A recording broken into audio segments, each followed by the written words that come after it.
에서 너희 부모에게 순종하라 이것이 옳으리라. 6장 2절까지 했습니다.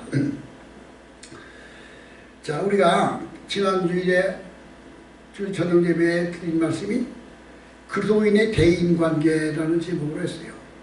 그리스도인의 대인관계. 그리스도인의 대인관계라는 제목을 어떻게 냈느냐.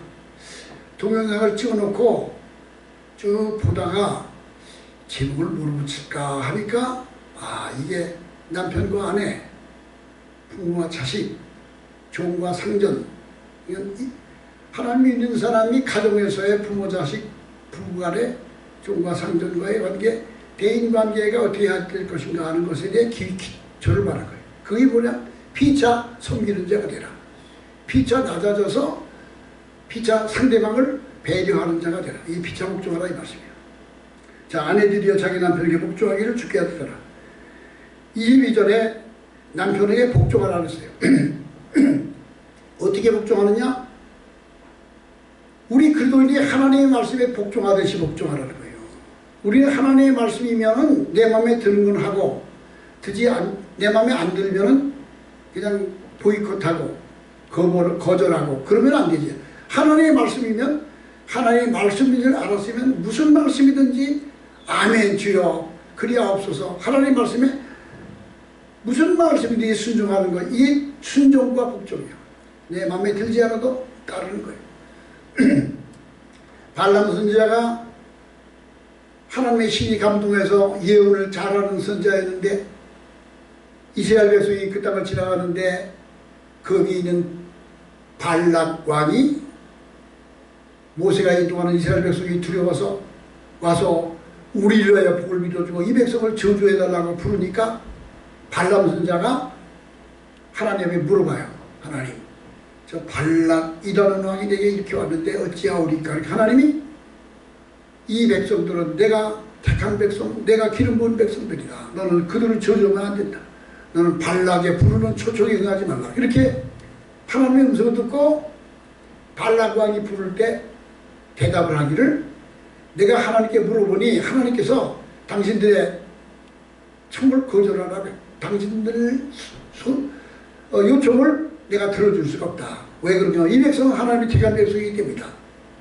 그리고 거절하니까 발락 왕의 사신들이 돌아가서 그 사실을 보고하니까 이번에는 보물을 많이 사서 마차에 싣고 다시 발람 선지자에게 찾아와서 다시 묻습니다. 제발 우리 왕이 초청하는데 오셔서 한 번만이라도 우리의 소원대로 우리를 복주시고 우리에게 축복하소서라고 물으니까 발람 선지자가 그래 다시 한번 물어볼게. 하나님께 기도해. 그러면서 다시 한번 하나님께 기도하니까 하나님 뭐라래? 아니 먼저는 이 백성은 내가 택한 백성이 너는 가만 안 된다고 하셨는데 저들이 부른 대로 따라가라. 그런 음성이 들려. 마음에 그렇게 받았어. 그러니까 기분이 좋아서 금은보가 많으니까 따라가. 가다가 골짜기 나무 바위 사이를 지나가는데 당나귀가 거기 지나가기를 거절을 하고 자기 등에 탄 자기 상전을 이 발람 선전을 바위에 비비니까 화가 나가지고 이놈이 왜 말을 안 듣냐? 왜 말을 안 듣냐? 그러고 하니까 당나귀가 뭐라 그래요? 당나귀가 말을 하잖아요. 꾸짖잖아요. 그게 뭐냐? 하나님의 말씀을 여기서 발람 선지자가 자기가 그러니까 우리가 응답을 받았을 때 하나님이 나에게 어떤 감동을 주셨나요? 그런데 감동 주셨는데 하나님의 감동이 내 마음에 안 들어. 그러면 다시 또 생각을 하고 다시 기도해. 그럼 하나님이 그 다음에 다른 대답이 와.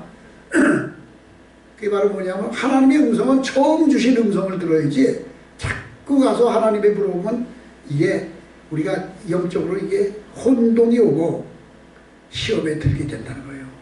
그래서 내 마음에 안 들어도 복종하는 거. 내 마음에 안 들어도 하나님 말씀이면 우리는 무슨 말씀이든지 따라 순종하고 복종하게 되는 자세가 가져야 되는데 아내가 남편에게 하는 말이 바로 그래요. 아내가 남편에게 복종하라 그래요. 복종하라. 근데 6장 1절에 가서 보세요. 자녀들아.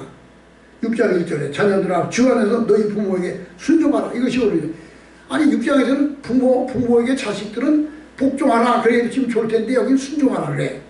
이게 내 이 차이점을 내가 봤어. 6장에 와서는 자녀들아 주 안에서 너희 부모에게 순종하라 이것이 오늘 내가 그랬는데 5장 22절은 아내들이여 자기 남편에게 복종하기를 지켜야 되잖아.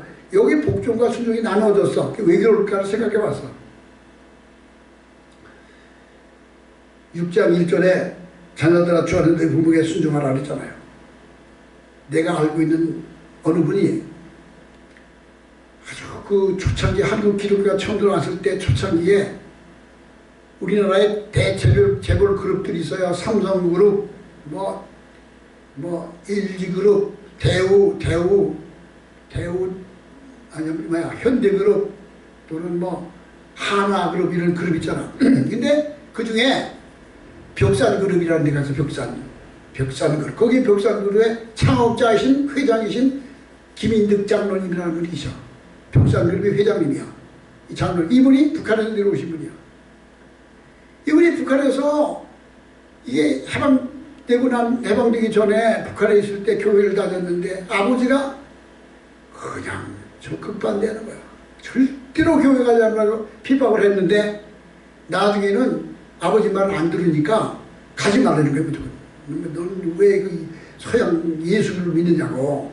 우리 조상 뜻을 따라 제사 지내고 그래가지고 부모 말을 안 들었어. 그러니까 어떻게 할 줄 알아요? 대청마루에 이 보가 있는데 거기다 자기 아들을 손가마를 꽁꽁 묶어서 거꾸로 매달았어. 아버지가 김인득이 아버지가 그래서 때리면서 이놈의 새끼 너 왜 애비 말 안 듣냐고. 그러고 했는데 눈물 뚝뚝 흘리면서 아버지 나는 예수님을 배반할 수 없어요. 나는 교회에 가야 돼요. 그렇게 했대잖아. 그래서 교회에 저쪽에 있던 어느 교회 우리 대전에 있어. 지금 그 교회 원로 목사님이 되신 목사님인데 그 목사님을 아직 생존해 계셔. 그 목사님도 고향에 있을 때 아버지가 얼마나 박해를 했는지 그 아버지는 무자비해. 아들이 말을 안 들으니까 어떻게 했는지 알아요? 작두를 갖다 놓고 자식 아들을 거기다 목을 놓고서 이놈 새끼 너 말하는 이 잘라 죽인다고 그랬대요. 그게 사실인지 몰라. 그냥 뭐 간지. 죽이겠다고 아버지가. 아니 술에 취해가지고 아차하면 죽이는 거야 그냥. 그런데도 거기서 끝까지 나는 하나님을 배반할 수 없고 예수 안 믿고 교회 안 갈 수 없다 그랬대잖아. 그러니까 부모들 가운데 자식이 근데 그 말을 듣고서 네 아버지 내가 아버지 말에 순종하겠습니다. 그러면서 교회 안 다녀. 지난번에 말씀했던 이탈리아의 샌프란시스코 그가 몇 년도에 1200년도에 살았어. 12세기에 살았어. 이탈리아 1200년도가 그때야. 징기스칸이 세계를 정복할 그 시기야. 그 아시시의 프란시스가 성자인데 자기 집이 부잣집이야. 큰 거상이야. 거상 부잣집인데 프란시스가 교회를 다니까 아버지가 그냥 어떻게든지 회유하려고 그래도 안 들으니까 나중에 집에서 가문해서 파버렸어. 너는 이 집 자식이 아니라 나가서 살아라. 너는 내 자식이 아니다. 그래서 내쫓았어. 저 인도의 썬다식이라는 사람 있지. 그 사람은 가문에서 내쫓는 것만 아니라 집을 떠나는 아들에게 도시락을 싸줘. 너 이 집에서 나가라. 집안에 큰아버지, 작은아버지, 할아버지 전부 모여가지고 썬다식을 위하여 제발 너 마음을 돌려라. 저 서양 예수교를 왜 믿느냐. 우리는 이 가문의 종손인데 지하 창고에 들어가서 창고에 있는 그 보물들을 보여주면서 이게 다 네 거야. 이 재산 이 집에 있는 모든 게 다 네가 상속받는 건데 내가 왜 이거를 배반하고 예수를 믿느냐. 그런데 썬다식이 뭐라 그래요? 하도 부은 어른들이 말하니까 대답을 못하고 내가 오늘 밤에 내가 생각하고 내일 아침 대답하겠습니다. 그러고서 밤에 침대에 가서 밤새도록 기도를 했어. 기도했는데 하나님이 뭐라 그랬겠어.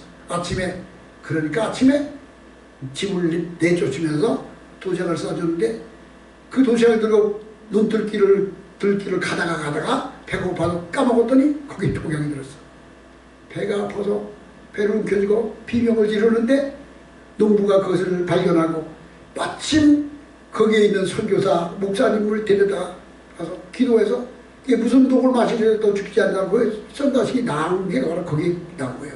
프랜시스도 마찬가지고. 그러니까 자녀가 부모에게 순종하는 것은 부모에 순종해야 돼. 그런데 복음에 대한 이 생명에 관한 것은 믿음을 지켜야 되는 거예요. 근데 자녀는 부모가 그런데 아내와 남편은 달라. 아내들이요 남편에게 복종하기를 죽게 하셨더라. 남편에게 복종하기를 죽게 하셨더라 했어요. 이런 남편은 아내의 머리가 됩니다.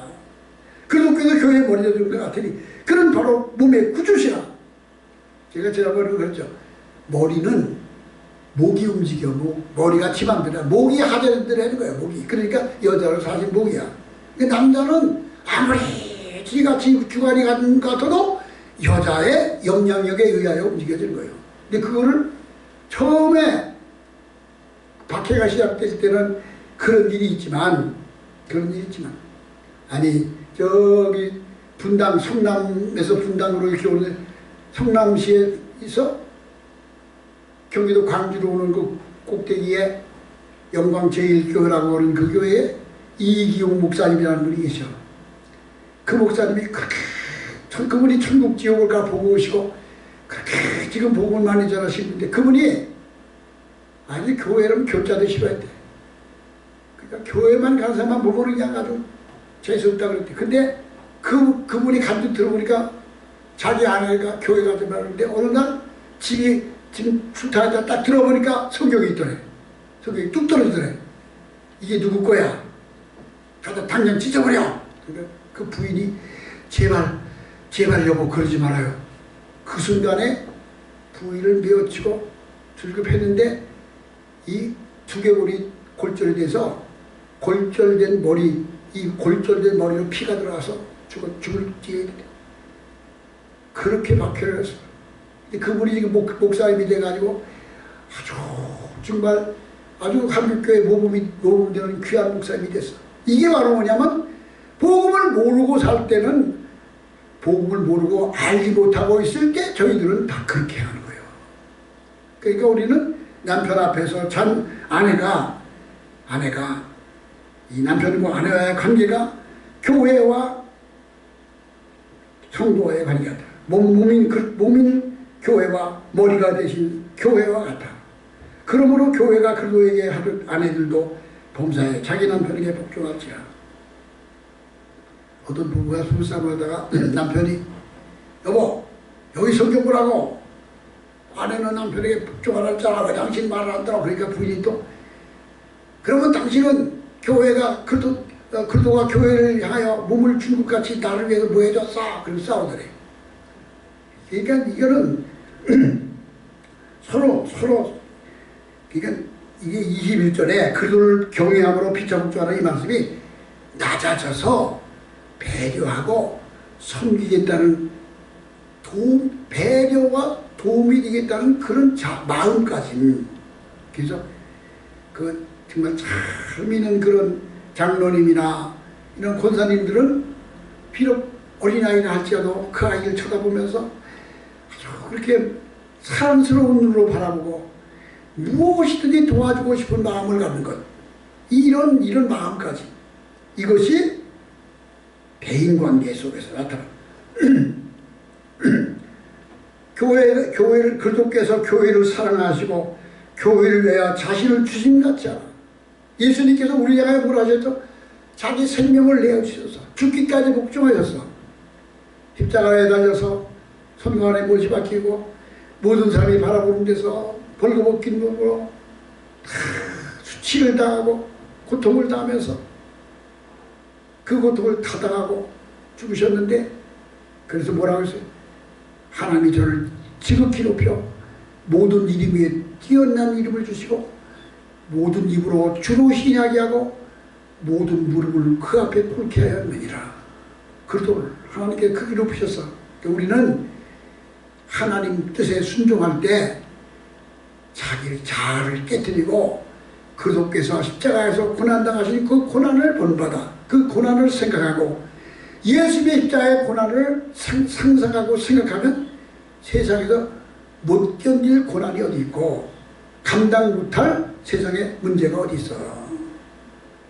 예수님의 고난의 십자가의 고난은 인간이 당할 수 있는 아주 가장 최고의 아주 고통스러운 고난을 다 당하셔서 우리에게 본을 보여주시고, 우리는 거기에 되면 거기에 미칠 수가 없어. 그리스도께서 교회를 위하여 자신을 주신 것 같지 않아. 이는 그를 물로 씻어 말씀으로 깨끗하게 하사 거룩하게 하시고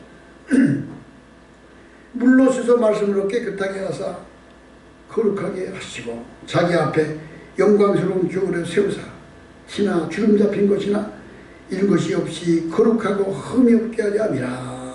여기 거룩하다 그랬지. 물로 씻어 말씀으로 깨끗하게 하사, 물로 씻어 말씀으로 깨끗하게 하사. 저희가 물과 성령으로 거듭나지 아니하면 구원을 받지 못함이라. 너희가 각각, 이게 사도행전 1장 38절인가? 저희가 우리 어찌하오리까? 그렇게 베드로가 말하기를, 너희가 각각 회개하고 주 예수 그리스도의 이름으로 세례를 받고 죄사함을 받으라. 그리하면 성령을 주시리라. 너희가 각각 회개하고 그리스도 이름으로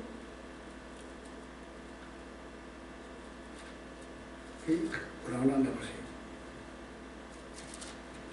베드로가 이르되 2장 38절이야.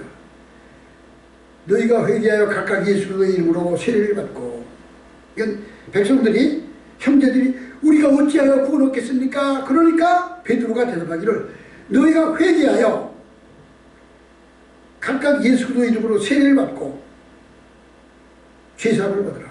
그러니까 성령 받을 수 있는 단계가 바로 이거예요. 너희가 회개하여 예수 그리스도의 이름으로 세례를 받고 죄사함을 받으라. 그리하면 성령을 선물로 주시니, 이는 곧 물로 씻어 말씀으로 깨끗하게 하사 거룩하게 하시고.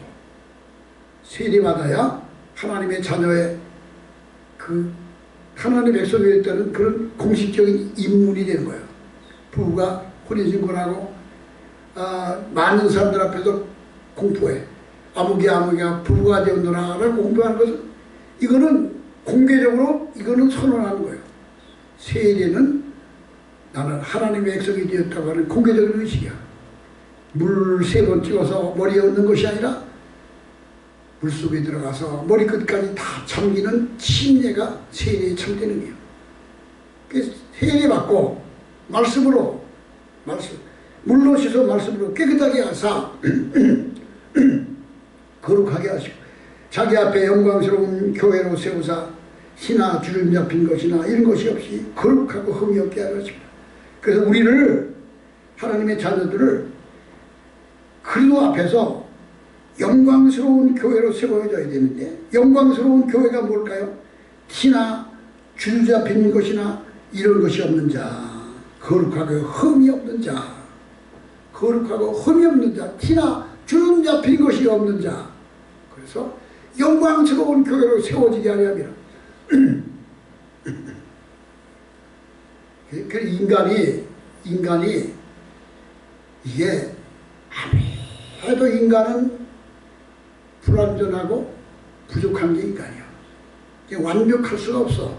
그래도 하나님은 중심을 보신 하나님이에요. 내 동기 목사님 한 분이 계시는데 그 목사님은 지금 은퇴를 해서 계셔.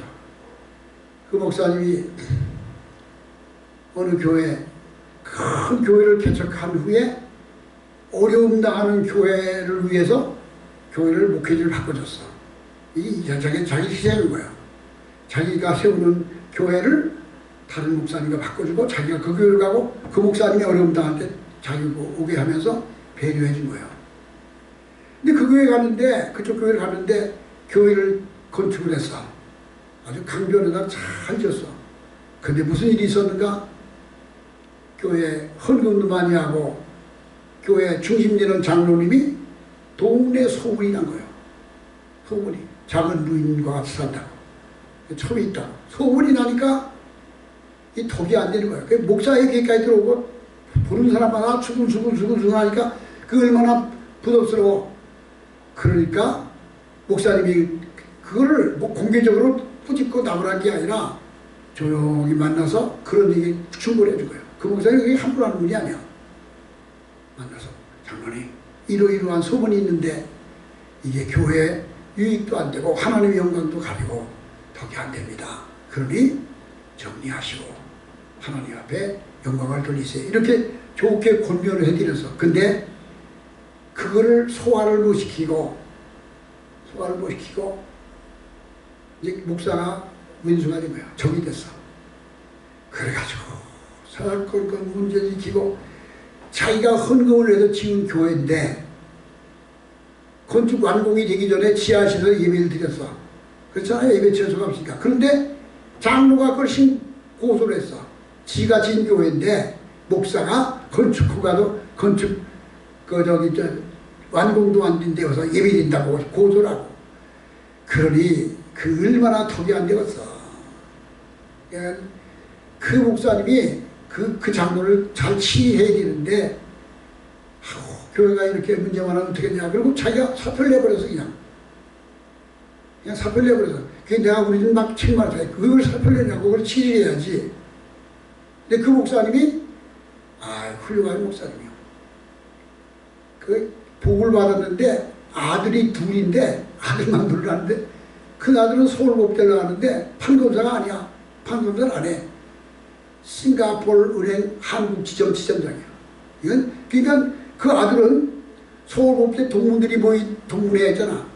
전부 다 판사가 검사 변호사 그냥 기라성 같은 그 인재들이 모인 그 동문회에서 그 아들은 거기는 뭐 서울법대에 얼마나 잘난 사람이 많아. 근데 거기 가서 무슨 통상이라면 항상 자기가 특수를 해. 싱가포르 은행장이야. 한국지점장이야. 아주 그러니까 거기에 있는 판검사도 다 압도할 정도로 아주 훌륭한 그런 아들 둘 다 그렇게 훌륭한 아들을 줬어. 뭘 말하냐? 교회에 영광스러운 교회를 세우라 했잖아. 흠이나 티가 잡힌 것이 없는 응? 거룩하고 흠이 없는 자, 주름 잡힌 것이 없는 영광스러운 교회로 세우사. 인간이 불완전해. 불완전하기 때문에 우리가 흠이 있지만, 그러니까 우리는 흠이 있는 것을 알고 하나님 앞에 항상 경성하고 깨어있고 자기를 쳐서 복종시키는 자가 돼야 돼. 인간이 흠이 없는 사람이 다 흠이 있을 수 있어요. 모세가 구수여인을 취하여 그 구수여인을 취했더니 나오잖아요. 그러니까 그의 언니인 누구야 미리암인가 그하고 형인 아론 둘이 모세를 막 책망하잖아. 하나님은 모세의 편을 들어줬어. 그런 게 있어요. 근데 왜 그럴까요? 인간이 약하게 흠이 있어도 그 중심이 하나님을 향하여 흔들리지 않고 기울어지지 않았으면 하나님은 언제나 기름 부음 받은 자의 편을 들어줘.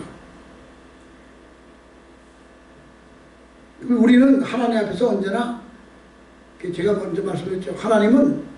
하나님을 사랑한다고 고백만 해도 기뻐하셔. 내가 전도하고 싶은 마음의 소원만 있어도 그걸 기특히 하게 해주셔. 격려해 주셔.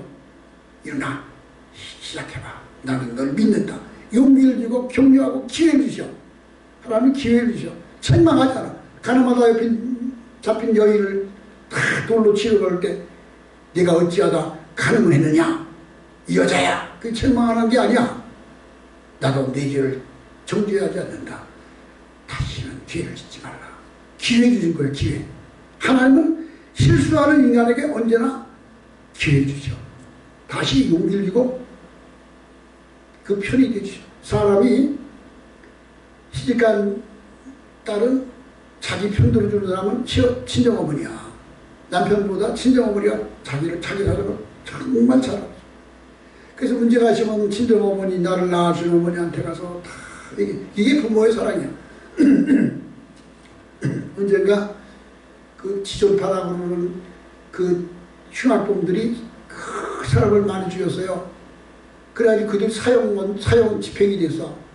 근데 그 사형 집행된 주범의 어머니는 뭐라는 줄 알아요? 너는 원래 착한 애였는데 내가 잘못해서 내가 그렇게 악한 죄인이 있다. 내 죄다. 내가 잘못했다. 네 아들은 착한 아들인데 네 아들은 그런 아들이 아니야. 그리고 자기를 꾸짖어. 자기를 책망해. 이게 이 사람의 편들어주는 거. 이 세상에는 내 편들어줄 사람이 누가 있어요? 하나님은 언제나 내 편들어주셔.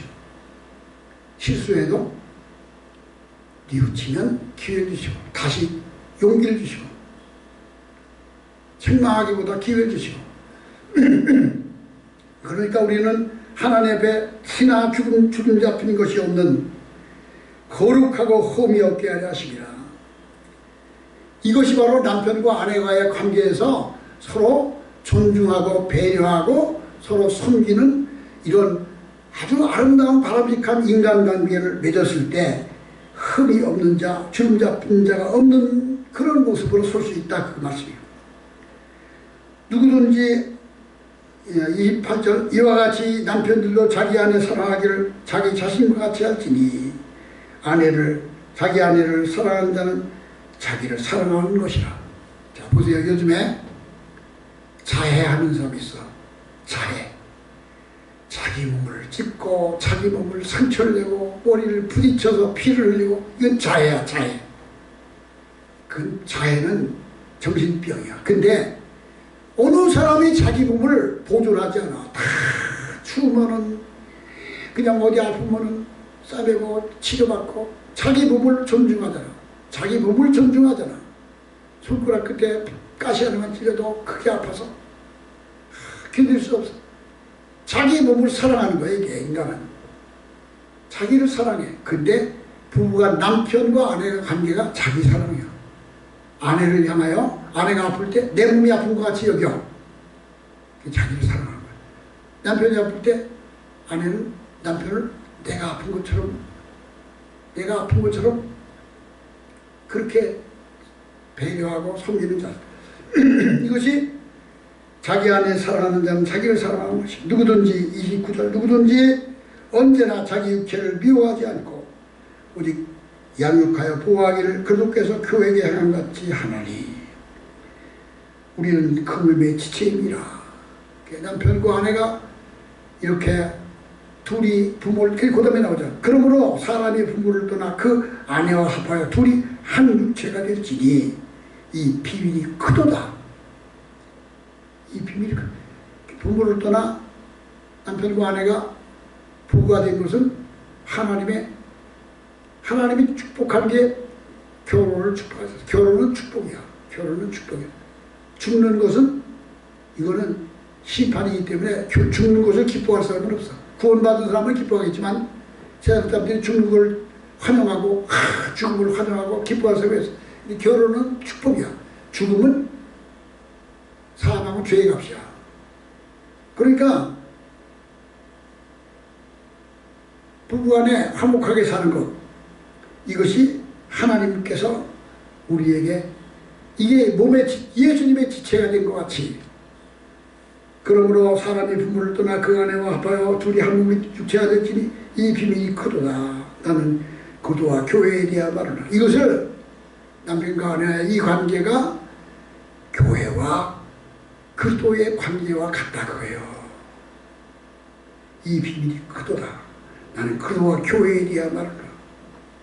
교회와 그리스도가 어떤 관계죠? 남편과 아내와 같은 관계예요. 예수님이 나를 위하여 몸을 주셨어. 피를 쏟아주셨어. 그리고 언제나 나에게 사랑을 베푸시고 용서하시고 나를 향하여 하나님은 불쌍히 여기셔. 긍휼한 하나님의 긍휼하심. 언제나 우리를 긍휼히 여기셔. 불쌍히. 그래서 내 편이 되시고 네게 기회 주시고. 그래서 죽음은 나의 일평생 살아온 삶에 대한 평가를 받는 날이지만 한편으로 나에게는 이제 너는 이제 할 일 다 했다. 끝났다. 이제 너는 기회가 다 끝났다. 이제 너는 그만하고 쉬어라. 너는 그만이야. 이제 그만한 거야. 그만. 죽으면 그만이야.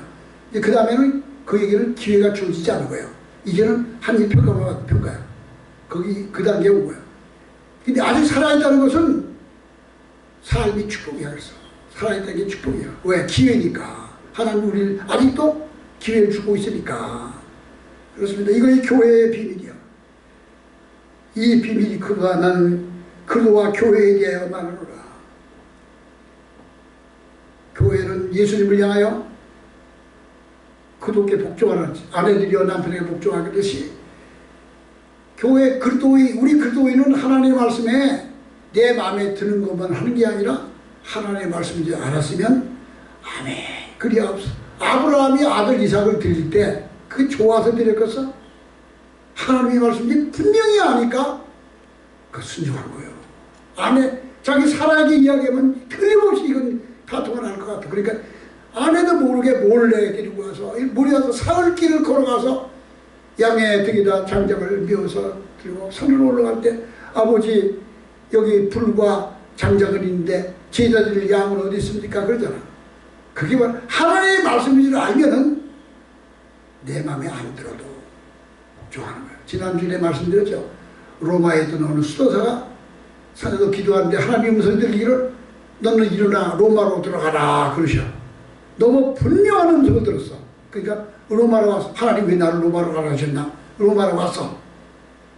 하나님이 나를 보내신 뜻이 뭔가 찾았어. 근데 원형 경기장에서 막 그냥 그 사람을 처형하고 그 검투사들이 서로 칼싸움을 하게 노예 이게 포로들의 포로 잡아온 포로들 서로 싸우다 하나 죽이게 만든 거예요. 그 로마 시대에 그렇게만 한 게 아니야. 그도인을 잡아다가 사들 아프리카에서 잡아온 사자들을 창고 속에다 며칠 굶겨놓고서 그 돈을 마당에 내놓고서 사자 풀어놔서 사자들이 그 돈을 뜯어놓고 죽이는 것을 그걸 보고서 환호하던 노마에 거기서 검투사 둘이 유명한 검투사 둘이 나와서 황제에게 정중하게 인사를 하고 군중에게 인사하고 둘이 칼을 들고 싸우는데 하나가 죽을 때까지 싸우는 거예요.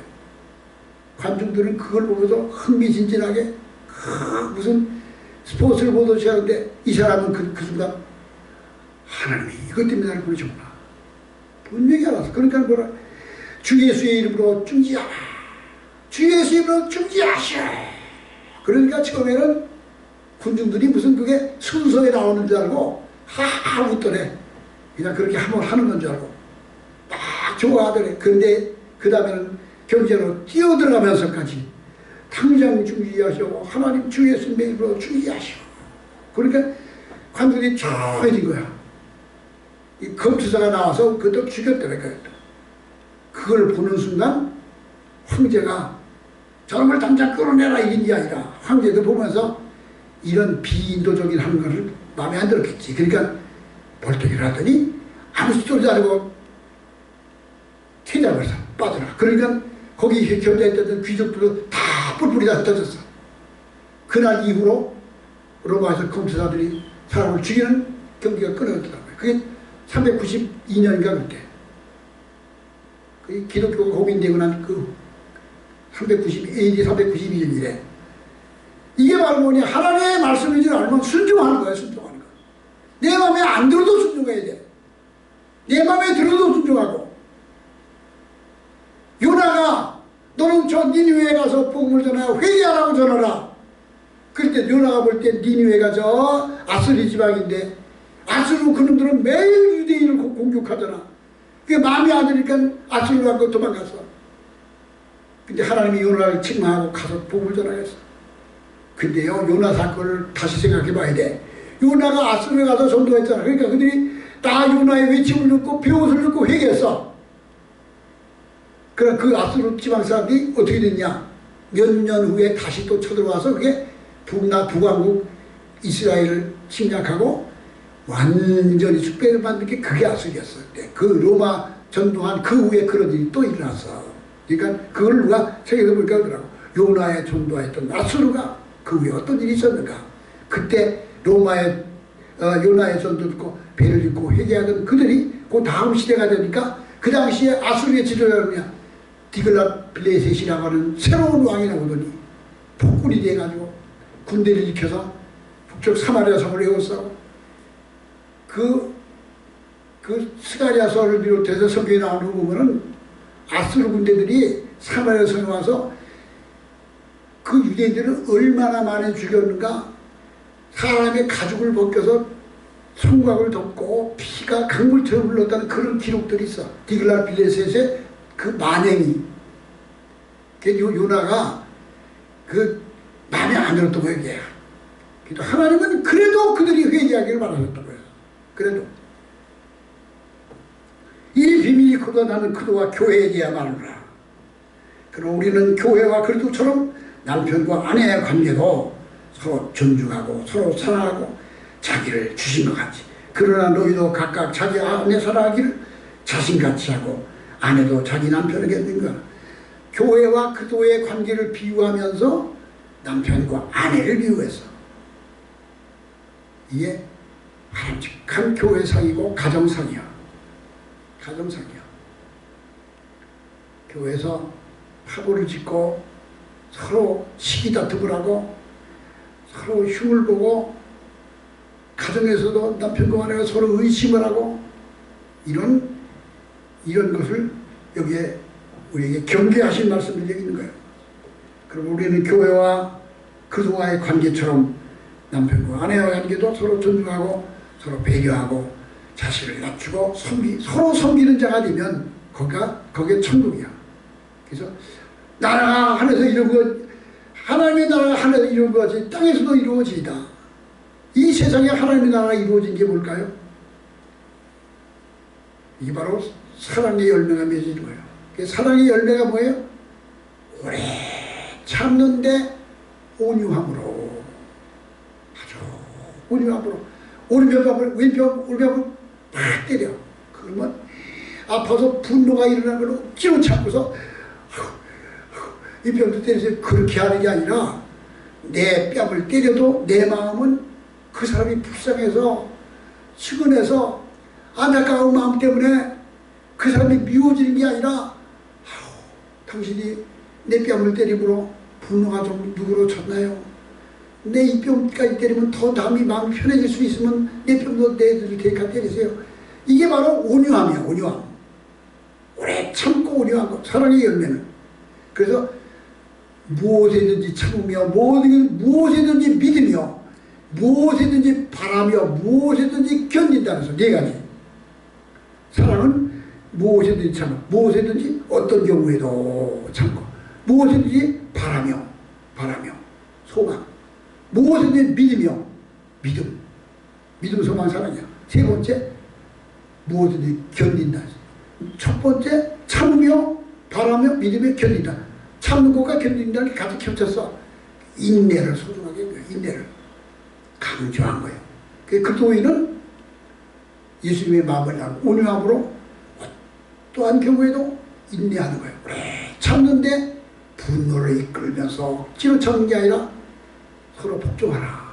서로 섬기는 자세, 서로 배려하는 자세로 교회 남편과 아내처럼 교회 간에 열매가 맺는 그런 믿음이 저의 믿음이 되고 우리의 믿음이 되기를 바랍니다. 우리 다 같이 기도하시겠습니다.